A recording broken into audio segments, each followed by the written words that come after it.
Hey, how you going? I'm here today with Corey Harding from the Adelaide Health and Wellness Centre, and we're talking today about anxiety. So Corey, what is it about anxiety? What exactly is anxiety? Anxiety is usually a sign from the unconscious mind that you're not actually focusing on what you want. As an example, it's usually people who tend to be focusing on things that they don't want and not as what they do want. So I'll give you an example of that. Imagine if I'm driving in a car and I'm thinking while I'm driving, don't crash, Corey, don't crash, Corey.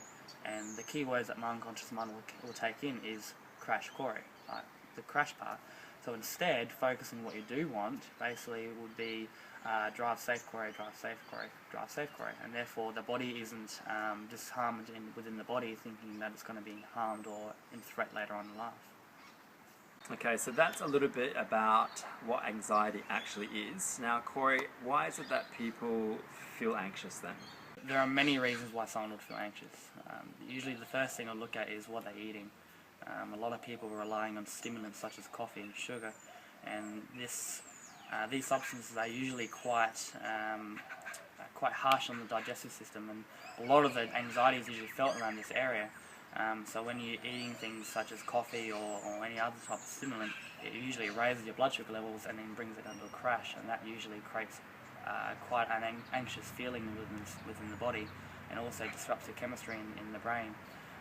Another one would be, one of the biggest ones would be focusing on the things that you don't want. A lot of people don't know what makes them happy, so they do a lot of things that they think that makes them happy.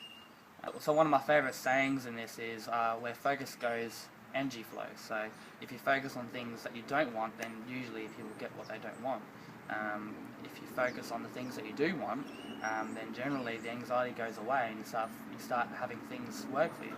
So if we were to imagine that we're focusing on the things that make us anxious and we become anxious, then these things do not happen. So what's one thing that people can do to help alleviate feeling anxious? First thing I usually do with clients, and this is something I used to do with myself, is to actually write what I call a worry list. So you write all the things down that you're anxious about or worried about, and then at each one you write down what's the worst that could possibly happen and what I could do to actually help this, or what can I do if this does happen. And usually then the conscious mind and the unconscious mind meet together and start realising that if worst case scenario did happen, I'm still going to be okay, and the body no longer has to be anxious anymore.